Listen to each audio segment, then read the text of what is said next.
Hello दोस्तों, मैं आपका दोस्त अभिषेक दीक्षित अपने YouTube channel SSC exam city पे स्वागत करता हूं। आज हम डिस्कस करेंगे कि एसएससी स्टेनोग्राफर 2020 की जो रिटन एग्जाम है आपका, उसकी डेट क्या हो सकती है। तो कई यूट्यूब चैनल पे जब मैंने देखा तो मुझे बड़ा ख़राब एहसास हुआ कि लोग डेट क्या बता रहे हैं। कोई तो जून बता दे रहा है कोई जुलाई तब भी मान लिया कुछ सोच समझ बोला होगा, जून कैसे बता दिया। आपको खुद पता है कि हालात क्या चल रहे हैं, लेकिन फिर भी बताने से मतलब है। तो आइए हम डिस्कस करते हैं। आप खुद कहेंगे कि हाँ एग्जाम कब हो सकता है, आप खुद बताएंगे। जब हम डिस्कस यहाँ पे करेंगे, आप बस वीडियो पे पूरी बने रहिए, तो वीडियो देखते रहिए। बिल्कुल आपको मैं 100% प्रूफ बताऊंगा कि एग्जाम डेट कब हो सकती है। तो एग्जाम डेट वैसे तो मैं ये बताना चाहता हूँ कि एग्जाम डेट 2 आपकी आ सकती है एक्सपेक्टेड। बिल्कुल, इसमें कुछ थोड़ी कॉम्प्लिकेशन है। कॉम्प्लिकेशन क्यों है? वो इसलिए है कॉम्प्लिकेशन क्योंकि आपने हमेशा ज़्यादातर देखा होगा कि स्टेनो जो एग्ज़ाम है वो सीएचएसएल, सीजीएल और फिर जो भी एसएससी का एग्ज़ाम है उनके लास्ट में वरीयता दी जाती है हमेशा। आप जब भी देखा होगा, लास्ट ईयर भी आपने देखा होगा 2019 में भी, कि एग्ज़ाम जो है एसएससी स्टेनोग्राफर का वो सारे एग्ज़ाम को कंडक्ट कराने के बाद ही लिया जाता है। इस बार भी देखिए पोस्टपोन कर दिया गया। तो प्रेडिक्शन ये है कि क्या सीएचएसएल एग्जाम, ये तो कंफर्म है कि सीएचएसएल पेंडिंग एग्जाम है तो वो तो पहले कराया जाएगा। तो सीएचएसएल एग्जाम के बाद में कराया जाएगा, तो ये तो कंफर्म हो गया आपका कॉम्प्लिकेशन ये है इसमें। आप थोड़ा पेचीदा मामला यह है कि क्या आपका एसएससी स्टेनोग्राफर एग्जाम जो है वो सीजीएल एग्जाम से पहले होगा या फिर बाद में होगा। तो आइए पहले हम डिस्कस करते हैं कि जो प्रेडिक्शन मंथ है वो किस हिसाब से प्रेडिक्शन मंथ हैं, वो क्यों मैंने प्रेडिक्शन मंथ बताए हैं। इसके बाद फिर डिस्कस करते हैं कि एग्जाम जो एसएससी स्टेनोग्राफर का है वो सीजीएल से पहले होने की कितनी संभावनाएं हैं और फिर बाद में होने की कितनी संभावनाएं हैं। तो देखते हैं। जैसे कि आपको पता है मई मंथ कंप्लीट हो चुका है और लॉकडाउन का प्रभाव अभी भी पूरी तरह से बना हुआ है। कई स्टेट्स में तो तीसरी वेव भी चल रही है कोरोना की। तो हालात अभी ये नहीं कहा जा सकता कि सामान्य है। हाँ, ये कहा जा सकता है कि सामान्य होने की दिशा में अग्रसर हैं, तो पर सामान्य नहीं हुए अभी।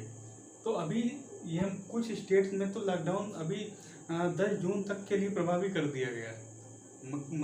31 मई तक है, 7 जून तक है और कुछ स्टेट्स में 10 जून तक भी कर दिया गया है। तो किस हिसाब से क्या प्रोसेस रह सकती है लॉकडाउन की। तो पैटर्न तो आप ये देख ही रहे हैं कि पैटर्न तो सेम आपका लास्ट ईयर वाला ही फॉलो हो रहा। फिर भी हम देखते हैं क्या हो सकता है। लॉकडाउन मान लिया आपका चलता है, आपका अभी और बढ़ता चला गया। अगर लॉकडाउन तो तब तक बढ़ता रहेगा जब तक आपकी रिकवरी रेट जो है ना वो उनका टर्म एंड कंडीशन यही होती है कि रिकवरी रेट जो आपकी है वो लॉकडाउन तब तक रह सकता है। रिकवरी रेट आपकी जो रेट केसेस आने के हैं उससे ज़्यादा हो जाए। इसका मतलब है कि जो लोग प्रभावित हो रहे हैं, जो कोरोना से प्रभावित हो रहे हैं, उनसे ज़्यादा संख्याएं उनसे ठीक होने वालों की या फिर डिस्चार्ज होने वालों की हो जाए। तो अगर ऐसा होता है उस दिन ये विचार विमर्श चल सकता है कि लॉकडाउन प्रोसेस स्टार्ट की जाए। लेकिन पूर्णतः लॉकडाउन तो उसी दिन हो पाएगा जिस दिन केसेस 0 हो जाएंगे या फिर बहुत कम परसेंट में हो जाएंगे। तो लॉकडाउन मानकर ये चल सकते हैं कि लॉकडाउन चला आपका जून मंथ जो है आपका, वो तो लॉकडाउन में निकल ही जाएगा आपका। जून लास्ट से यह मानकर चल सकते हैं कि जून लास्ट में आप लॉकडाउन मान सकते हैं। लॉकडाउन में भी कई प्रोसेस होती है। लॉकडाउन एकदम से नहीं कर दिया जाता है कि लॉकडाउन खत्म कर दिया। लॉकडाउन की भी एक प्रोसेस होती है कि सबसे पहले ये प्रोसेस होती है कि कुछ थोड़ी बहुत छूट दे दी जाए लोगों को। जो मार्केट जाते हैं उन्हें थोड़ी छूट दे दी जाए, टाइमिंग बढ़ा दी जाए। जैसे इस समय टाइमिंग कई स्टेट्स में चल रही है सुबह 8 से 10, 8 से 11, कहीं चल रही है 8 से 12। तो ये टाइमिंग चल रही है, तो इन्हें थोड़ी बढ़ा के हो सकता है 3 बजे तक कर दिया जाए। उसके बाद फिर आपका रात्रि कर्फ्यू स्टार्ट कर दिया जाएगा। तो जिस हिसाब से लॉकडाउन लगा है उसी हिसाब से लॉकडाउन प्रोसेस भी चलेगी। लॉकडाउन आपका थोड़ा लेट हो गया था चुनाव इलेक्शन की वजह से, तो एकदम से प्रभावी करना पड़ा। लेकिन लॉकडाउन देखना, आप प्रभावी एकदम से नहीं किया जाएगा, धीरे धीरे ही प्रभावी किया जाएगा। तो लॉकडाउन जब प्रोसेस स्टार्ट होगी तो सबसे पहले छूट दी जाएगी। उसके बाद आपका क्या चरण है, रात्रि कर्फ्यू लगेगा। उसके बाद आपका आपने लास्ट ईयर भी देखा है कि रोस्टर चालू हो जाते हैं, मार्केट 3 दिन इस तरफ खुलेगी, 2 दिन उस तरफ खुलेगी, 2 दिन वीकेंड लॉकडाउन रहेगा, तो ये रहता है इस टाइप की चलेगी। तो रोस्टर, उसके बाद रोस्टर प्रभावी होगा और आपका मेन यही है कि जो जब तक रोस्टर चलेगा उसके बाद आपका weekend lockdown. Exam weekend lockdown में भी पता नहीं कहाँ किस दिन मना लॉकडाउन लगाया गया है, किस स्टेट में हालत क्या है। तो जब तक पूरे देश में हालत सामान्य नहीं हो जाते हैं तब तक एकदम से एग्जाम कराया नहीं जा सकता। तो यह आप मान के चलिए कि जून के लास्ट में एक प्रोसेस लॉकडाउन स्टार्ट होगी, उसके बाद से ये आपका 1 महीने तक आराम से चलता रहेगा। तो ये भी मान सकते हैं कि जून इसमें गया, जुलाई आपकी लॉकडाउन में चली जाएगी पूरी। अब आ गया मंथ आपका अगस्त, मंथ आपका आ गया अगस्त, अगस्त से स्टार्ट हो जाएगी कार्यक्रम, सब पटरी पे आ जाएगा। तो संभावना है कि सब कुछ इसी दिन स्टार्ट हो जाएगा। एसएससी भी अपने कार्यक्रम को स्टार्ट कर देगी। तो एक ही आपको पता है, कुछ लोग कहेंगे कि रीजनल ऑफिस तो उसके खुले हैं, जैसे कि कई स्टेट्स में अलग अलग रीजनल ऑफिस हैं। सेंट्रल जो है उसके अलग है, सेंट्रल रीजन के नॉर्थ ईस्ट और अलग अलग रीजन है, तो उनके तो खुले हैं। तो आप ये मान के चलिए कि जो रीजनल जो हेडक्वार्टर होते हैं इनके एसएससी के, वो एग्ज़ाम कंडक्ट नहीं कराते, वो केवल स्किल टेस्ट, टाइपिंग टेस्ट या फिर जो अगले चरण के एग्ज़ाम हैं उन्हीं पर फोकस करते हैं। मेन जो आपका रिटन एग्ज़ाम होता है उसका जो मेन डायरेक्शन है वो जो दिल्ली में संस्था है, हेडक्वार्टर है जो मेन, वही डायरेक्ट करती है। तो जब तक दिल्ली के हालात सामान्य नहीं होते हैं और उसके बाद फिर पूरे देश के हालात सामान्य नहीं होते हैं तब तक कार्यक्रम स्टार्ट नहीं होगा।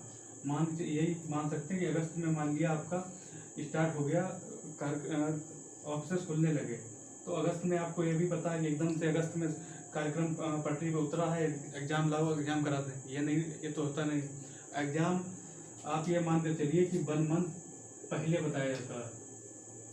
1 मंथ जब कार्यक्रम स्टार्ट हो जाएगा तो ये भी नहीं कि सबसे पहले उठा के एग्ज़ाम कराने लगे, क्योंकि अभी पेंडिंग रिजल्ट भी हैं, उस पर भी कार्यक्रम उस पर भी कार्य हो रहा है, वो भी रिलीज करने हैं और भी चीज़ें हैं।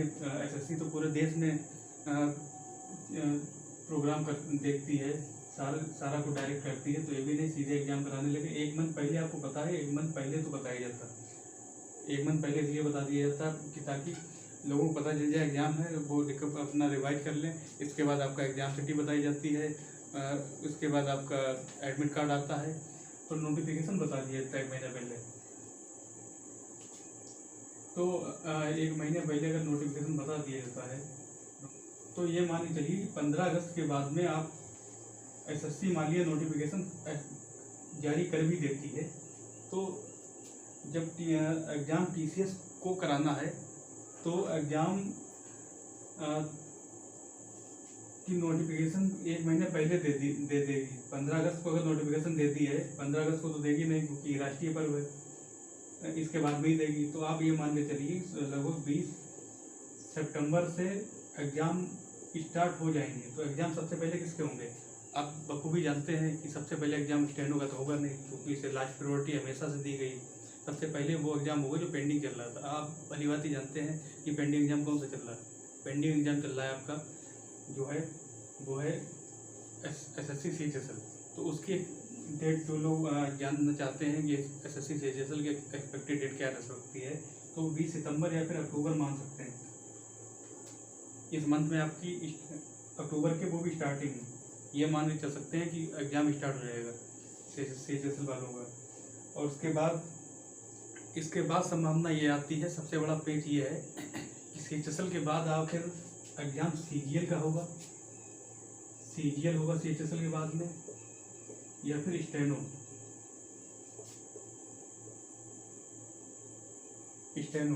तो अगर इसीलिए मैं बता रहा हूँ एक्सपेक्टेड मंथ थोड़ा आजू बाजू होंगे, थोड़ा आसपास हो सकते हैं इसके।